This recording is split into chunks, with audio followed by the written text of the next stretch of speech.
You ever feel like you're just faking it and one day everyone's going to figure it out? Like you're not really as capable as people think?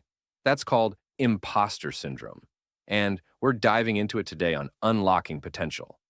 Hey everyone, I'm Taylor, your friendly guide for all things personal growth, and I'm here with Alex, who's basically a walking encyclopedia for this stuff. Thanks, Taylor. And yes, today's episode is all about that nagging self doubt that even the most successful people experience. We'll explore why it happens, how to recognize it, and, most importantly, how to stop it from holding you back. Oh, I am so ready for this one. Brea, time equals zero point 0.1 seconds. Let's start with a definition. Imposter syndrome is a psychological pattern where someone doubts their achievements and feels like a fraud, despite evidence to the contrary. The term was coined in 1978 by psychologists Pauline Clance and Suzanne Imes. Right, comma, and they first studied it in high-achieving women. But now we know it affects people of all genders, backgrounds, and industries. From CEOs to students, no one's immune. Exactly. And there are five main types of imposter syndrome, according to Dr. Valerie Young. Ooh, break it down for us.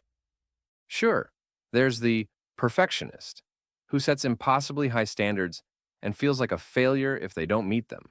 Then, the superwoman, Superman, who pushes themselves to work harder to prove their worth.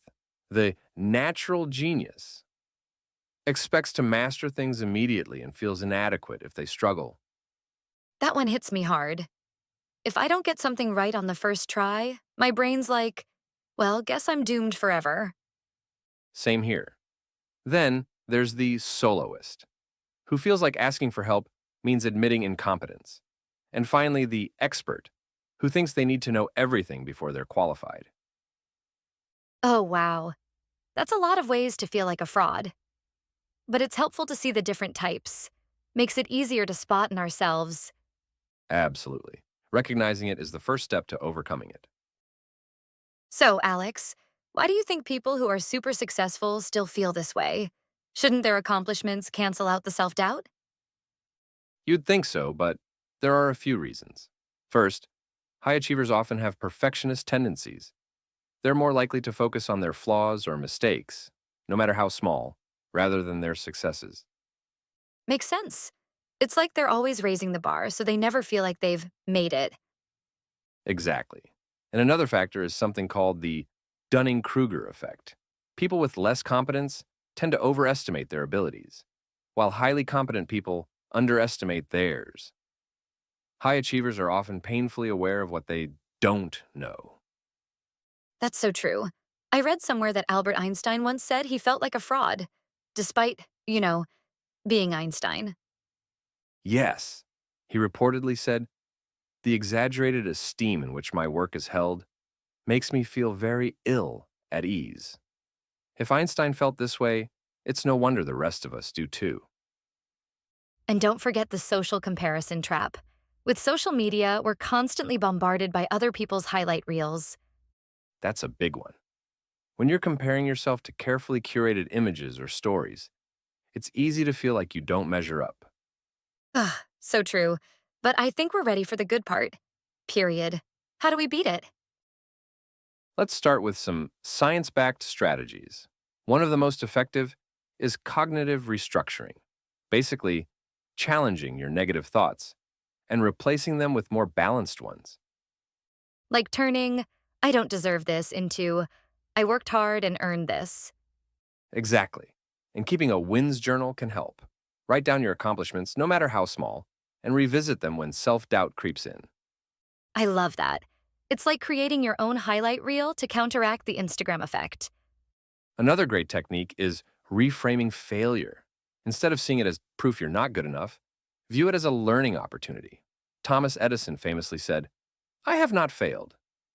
I've just found 10,000 ways that won't work. Classic Edison.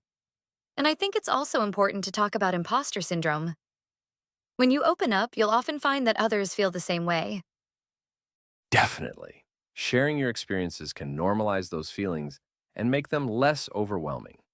I've also found that having a mentor or trusted friend who can give honest feedback is invaluable. They can remind you of your strengths when you're doubting yourself. Great point. And let's not forget about self-compassion. Treat yourself with the same kindness and understanding you'd offer a friend. Yes. Like, would you ever tell a friend, you're such a fraud? No way. So why say it to yourself? Exactly.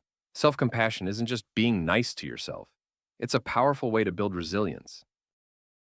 Okay, let's lighten things up with some inspiring stories. Did you know that Michelle Obama has spoken openly about experiencing imposter syndrome? I did, she said. It doesn't go away, that feeling that you shouldn't take me that seriously. What do I know? And yet, she's one of the most admired people in the world. I'm- Right? And then there's Maya Angelou, who'd written 11 books and still said, each time I write a book, I think, oh, they're going to find out now. I've run a game on everybody, and they're going to find me out. Wow, it's so reassuring to know that even icons feel this way. But the key is, they didn't let it stop them. They kept showing up, and so can we. Exactly. Progress over perfection, right? Let's wrap up with some practical takeaways. First, remember, imposter syndrome is normal. Feeling like a fraud doesn't mean you are one. Second, challenge those negative thoughts. Your brain can be a liar sometimes. Don't believe everything it tells you. Third, keep a record of your accomplishments. Seeing your progress in black and white can help you shift your perspective. And don't forget to talk about it. Whether it's with a mentor, a friend, or even in a journal, getting those feelings out of your head is so freeing. Finally, be kind to yourself. Growth takes time, and you're doing better than you think. Yes! So go out there, own your greatness, and stop apologizing for your success. You've earned it. That's all for today's episode of Unlocking Potential.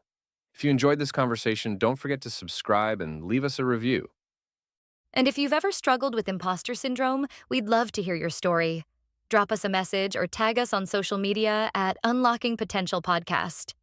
Thanks for tuning in, and remember, you're not an imposter, you're extraordinary. See you next time.